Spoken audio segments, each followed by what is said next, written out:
What medieval soldiers ate before going to war was not a matter of luxury, but survival and practicality. Armies on the move needed food that could be stored, carried, and shared without spoiling quickly. Bread, cheese, salted meat, porridge, and ale formed the foundation of a soldier's diet, while the exact mix depended on rank, geography, and available supplies. Knights often had access to fresher and finer foods, while ordinary infantry relied on preserved rations and whatever could be boiled in a pot. These meals were more than nourishment. They were part of preparation, discipline, and morale, shaping how soldiers faced the hardships of marching and the dangers of battle. Number 1. The daily bread of soldiers. In every medieval camp, before the noise of armor and the orders to form ranks, men reached for bread first. It was the thing you could count on. Simple, filling, and easy to share. Most soldiers weren't biting into soft bakery loaves.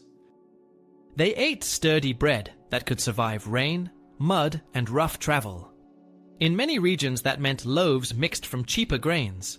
Barley, rye, oats, or a blend called maslin, where wheat and rye were ground together. Wheat was prized, but not always practical. Rye handled cold and damp better. Barley grew in poor soils, and oats were common in the north and uplands. The exact grain told you a lot about where an army had marched and what the fields around them could supply. Towns and garrisons relied on fixed bakehouses with big clay or stone ovens, but moving armies had to be creative. If they stayed in one spot long enough, they threw up temporary ovens from clay and turf. If they were on the move, they baked flatter breads on hot stones or iron griddles, or they bought from local bakers under pressure from officials who had the power to requisition. Millers mattered as much as swordsmen. Flour came from watermills along rivers, windmills on breezy ridges, or hand querns when nothing else was available. Coarse flour came straight from the mill. Finer, whiter flour was bolted through cloth, a luxury that cost time and money. The finer the sift, the higher the status. Knights and well-off retainers chased lighter loaves that were easier on the stomach. Foot soldiers usually got the darker, denser kind that kept you full. Leavening usually came from brewing. Bakers skimmed balm-frothy yeast from ale vats to raise dough, giving many loaves a faint beer tang. When yeast ran short, sourdough starters kept the process alive. Salt was precious but essential.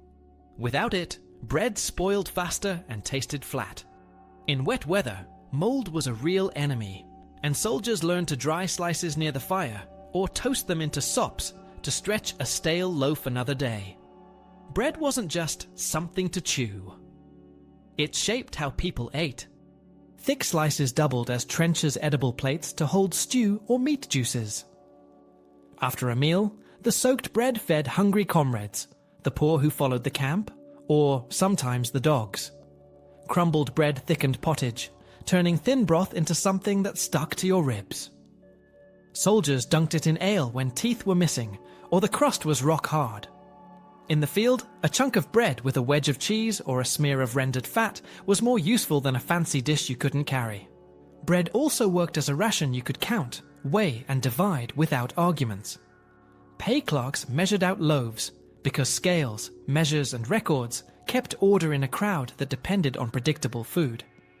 An army ex-mood lived or died on those deliveries. If the ovens ran and the millstones turned, men stayed calm. If the bread carts lagged, grumbling started, and discipline frayed quickly.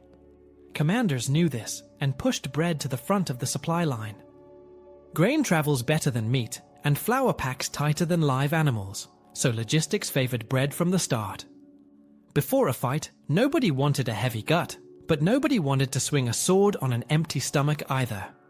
The practical solution was familiar: a measured portion of bread for quick energy, often with a bit of cheese or a ladle of warm pottage to make it go down easier.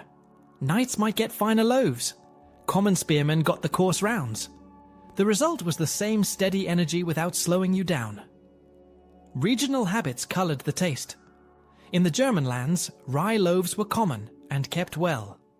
In northern France and England, mixed grain breads showed up everywhere among ordinary people, while white loaves appeared at noble tables and in well-supplied towns. In the Mediterranean, flatbreads and wheat bread were more common, and armies moving along the coast leaned on local bakeries and stores. Crusading forces learned fast that your bread depends on the countryside you cross and the mills you can reach safely. Bread's role shows up even in laws and records. Towns policed bakers, watched loaf sizes, and tied prices to grain costs to prevent riots. Military purveyors. Those officials who gathered supplies cut through red tape by force of law, buying or seizing grain and fuel to keep ovens hot. You can picture the scene in a march. Carts with sacks of grain, charcoal burners and woodcutters trailing behind, smiths fixing oven doors, bakers working at night so that dawn brought warm loaves and quieter men. Nutrition was basic but effective. Bread delivered fast-burning energy that kept feet moving and arms steady. The coarse versions brought fiber and a touch of protein from the grain itself. When paired with beans or peas in pottage, the mix covered more bases. Nobody talked about carbohydrates or amino acids, but soldiers knew what kept them upright. Bread also shaped camp rhythms. Men lined up for rations, tore loaves by hand, shared crusts with friends, and stashed leftovers in bags against the next long march. They swapped tricks, slice it thin, and toast it if it's turning, scrape the mold and dry it hard, crumble it into the pot to make stew feel like a meal. Number 2. Meat for strength. In the Middle Ages, soldiers understood that bread filled the stomach, but meat gave real strength for the exhausting demands of war. Protein and fat were the building blocks of endurance, and armies that could secure a steady supply of meat stood a better chance of keeping men healthy and disciplined. Yet, how much meat a soldier ate, and in what form, depended heavily on his rank, the wealth of his lord, the geography of the campaign, and the state of supply lines. For knights and nobles, meat was more common, and often fresher. Cattle, pigs, sheep, and game animals such as deer or wild boar could appear on their tables even in camp. Their retainers, cooks, and huntsmen helped secure better cuts of beef or venison, sometimes supplemented by poultry. For foot soldiers and levies, the situation looked different. They ate meat less often, and when they did, it was usually in the form of preserved pork, salted beef, or dried fish. The contrast reflected social hierarchy. What a knight considered a routine meal could be a rare treat for a common archer. Preservation shaped the way soldiers consumed meat on campaign. Salting was the dominant method, with barrels of pork or beef packed tightly and carried with the baggage train. These salted slabs were durable, but extremely tough and salty, so soldiers usually boiled them in water, ale, or pottage to soften the flesh. Smoking was common in Northern Europe, producing bacon and ham that lasted longer and could be sliced thin. Dried meat, what we would recognize today as jerky, was easy to carry in a pouch and could be chewed during marches. Fresh meat, when available, usually came from animals driven with the army. Herds of cattle, sheep, or goats followed the baggage, and butchers slaughtered them before major engagements. This ensured that the men had at least one nourishing meal rich in fat and protein before entering battle. The choice of meat reflected geography as well. In England and France, beef and pork were dominant.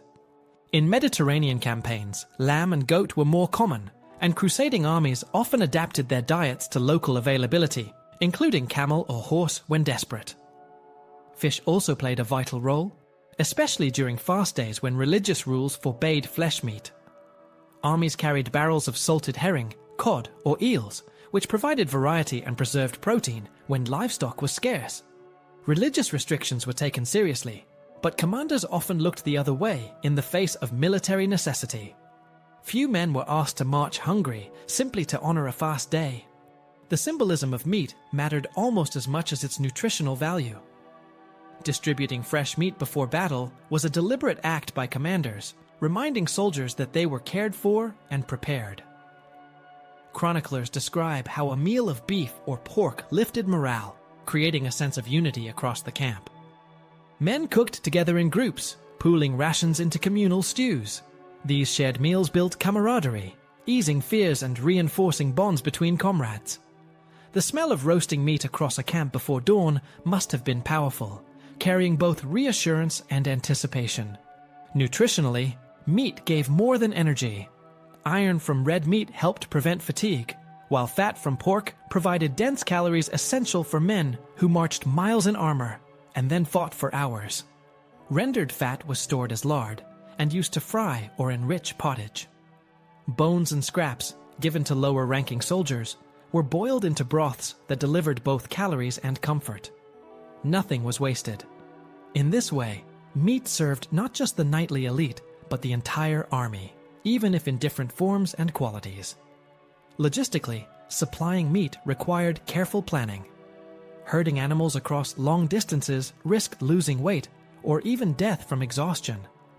Butchers in the army played an official role, ensuring animals were slaughtered, divided, and preserved efficiently. Records from medieval campaigns show how expensive this process was.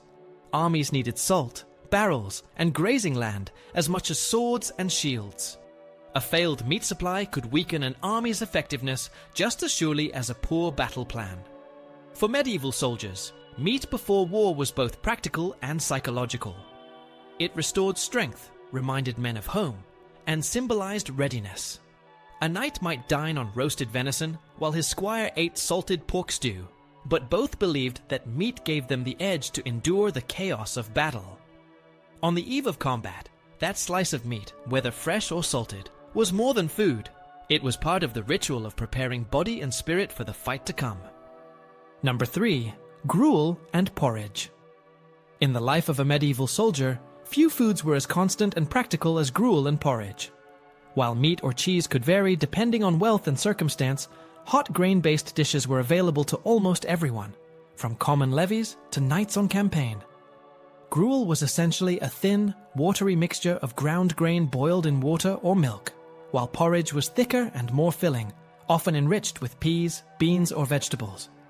These dishes carried none of the glamour of roasted meats, but they were the backbone of daily sustenance because they were cheap, easy to prepare in bulk, and adaptable to whatever ingredients were at hand. The base grains differed according to region and availability. In Northern Europe, oats, barley, and rye were the most common because they grew in harsher climates where wheat was less reliable. Soldiers in England or Scotland, for instance, ate oat-based pottages that could be thick or thin, depending on how much grain was available. In France and parts of the Low Countries, barley was boiled with water or broth to produce a heavy porridge that sat in the stomach for hours, providing slow-release energy needed for marching or fighting.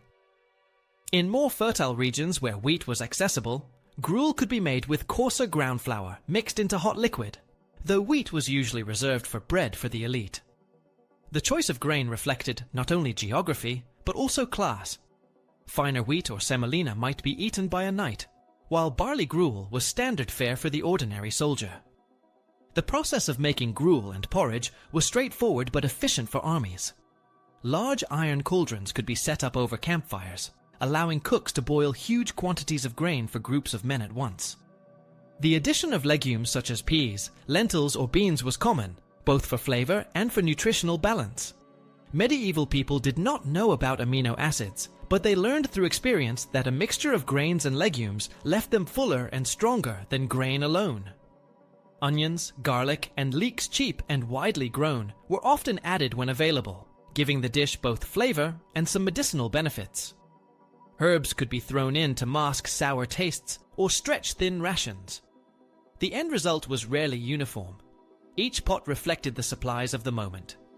Nutritionally, gruel and porridge carried a different kind of value compared to meat or bread. They provided long-lasting energy that came slowly, helping men endure long campaigns without the crash that followed eating only bread. The warmth of these dishes mattered too, especially in damp or cold climates. A bowl of steaming pottage before battle gave comfort as well as fuel, settling nerves and helping men feel prepared. In an age where soldiers often marched hungry, even a simple gruel could make the difference between focus and exhaustion. The high fiber content also helped regulate digestion, which was vital when armies faced unclean water and irregular meals. Economically and logistically, grain-based dishes were far easier to maintain than meat. Barrels of dried grain traveled more easily than herds of cattle or salted pork. Grain could be stored for months without spoiling, and it required only water and fire to prepare. This reliability made gruel and porridge the default food when supplies ran low. Commanders who failed to secure meat could still keep soldiers alive and functioning with steady grain rations. Chroniclers note that when armies suffered shortages, porridge became the last dependable line of defense against starvation. The cultural role of these meals was significant as well. Soldiers often ate in groups, dipping wooden spoons into a shared pot, which reinforced bonds between comrades. Eating porridge together symbolized equality. Knights might have finer versions, but the act of sitting around a cauldron with companions was universal. It was food that reminded men of home, since peasants across Europe ate similar dishes daily. For many soldiers, gruel was not just a campaign ration, but the same food they had grown up with, connecting the battlefield to village life. Religious observance also influenced the use of gruel. On fast days, when eating meat was restricted, soldiers could still rely on grain-based pottages to fill their stomachs. This made porridge not only practical, but also acceptable within the rhythms of the Christian calendar. Even during Lent, when animal products were limited, gruel mixed with vegetables or fish broth allowed soldiers to maintain both piety and strength. In battle preparation, gruel and porridge offered stability. Unlike meat, which required planning, or bread, which could go stale, porridge was endlessly flexible. A pot could be thickened with whatever scraps were left, a bone broth, some wild herbs, or a splash of ale. Soldiers on the move knew that if they had grain, they had a meal. In many accounts of sieges, gruel was the last food left when supplies dwindled, and though it was monotonous, it kept men alive long enough to keep fighting. For medieval soldiers, gruel and porridge were far more than bland bowls of boiled grain. They were survival food, campaign food, and preparation food. They provided steady nourishment, bound men together in shared meals, adapted to faith and circumstance, and could be produced in almost any condition. Before going to war, a warm bowl of porridge was not only fuel for the body, but also a reminder of endurance, that even in the uncertainty of battle, some foods remained reliable and sustaining. In this way, gruel and porridge formed one of the quiet but essential foundations of medieval military life. Number 4. Cheese and dairy. In the daily life of a medieval soldier, dairy was one of the most practical and reliable foods. Unlike fresh meat, which spoiled quickly, or bread, which could go stale, cheese offered a portable and long-lasting source of nourishment. It could be eaten on the march without preparation, stored in barrels or cloth for weeks, and divided easily among soldiers. Hard cheeses in particular were favored because they were durable, salty, and calorie-dense. They provided the fats and proteins that a marching army needed, especially when soldiers were burning enormous amounts of energy under armor or on long campaigns. The types of cheese varied by region. In Northern Europe, cow's milk cheeses were the most common, often firm and aged to withstand transport. In Southern Europe, sheep and goat cheeses appeared more frequently, sharper in flavor and sometimes softer in texture, though still designed to last. Crusading armies encountered Middle Eastern styles of dairy, from goat curds to fermented milk drinks, which some adapted to their own diets. Soldiers from different regions often pooled rations, so a camp could have a surprising mix of dairy products, depending on supply lines and local markets. Cheese was not just a convenience, it was part of formal military provisioning.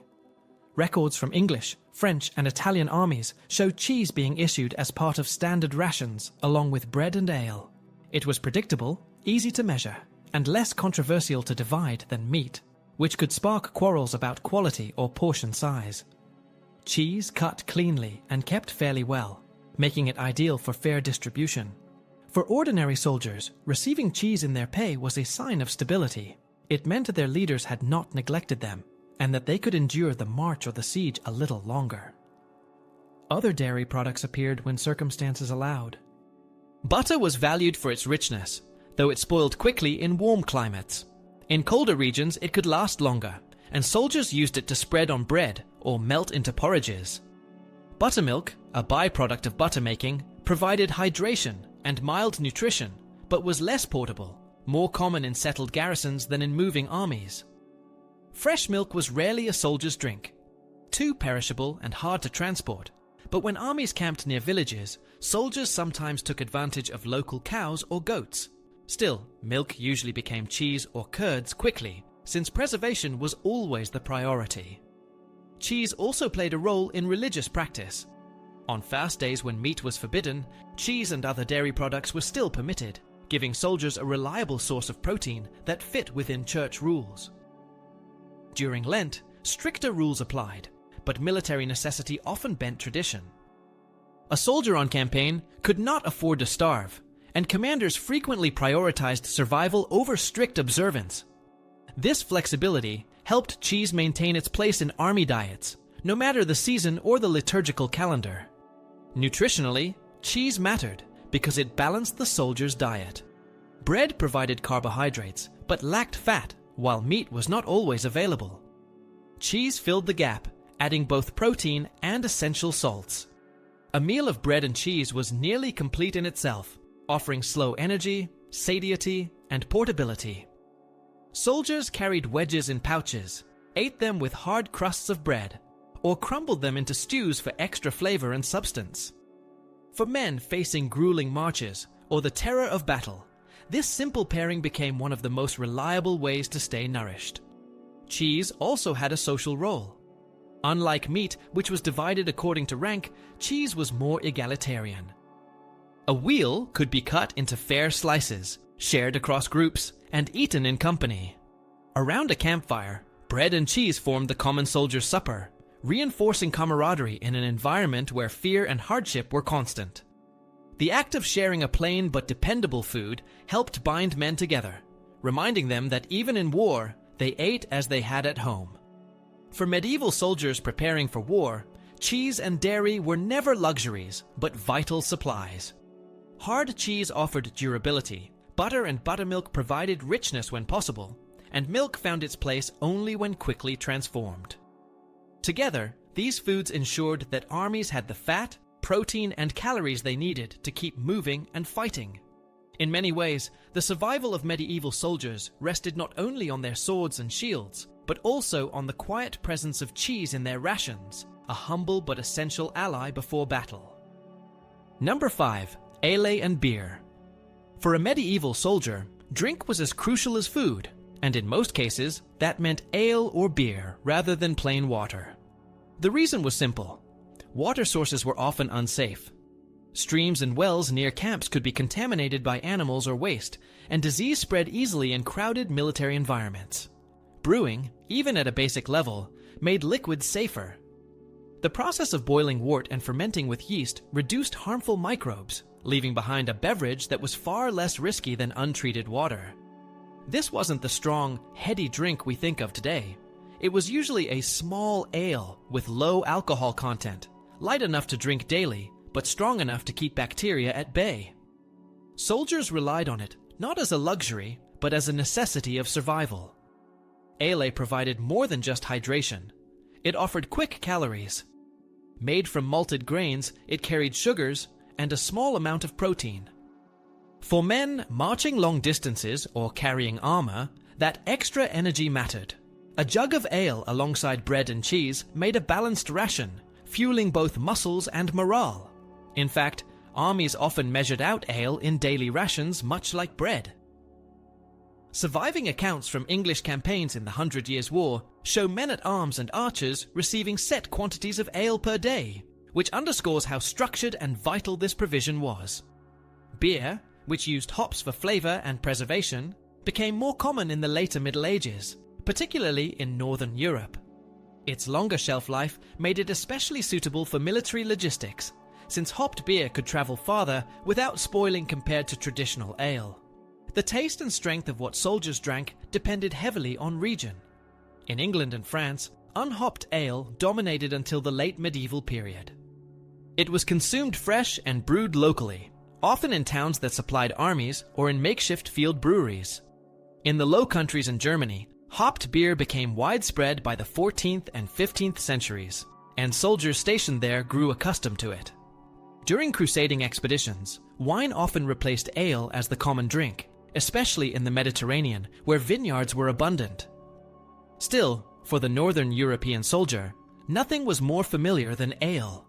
It was part of daily life at home and carried naturally into military service. Distribution of ale and beer-shaped camp life.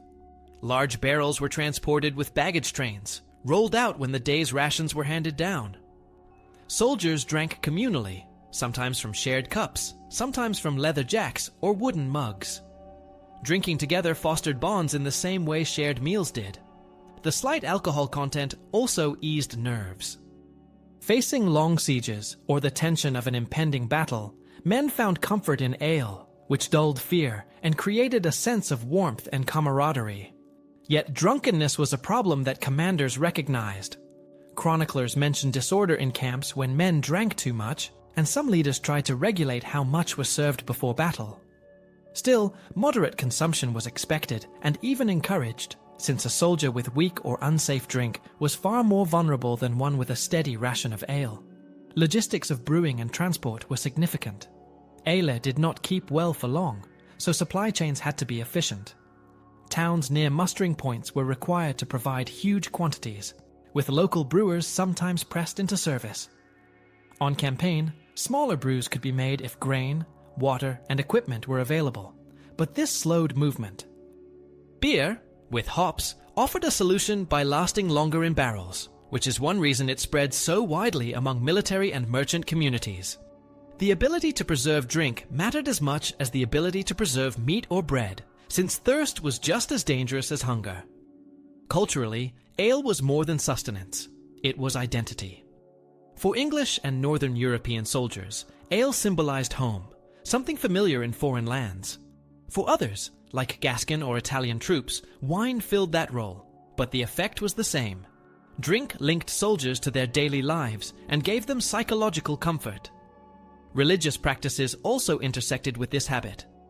Unlike meat, ale was not restricted during fasts, which meant it was a constant even during Lent or feast days when diets changed. This consistency reinforced its centrality in a soldier's life.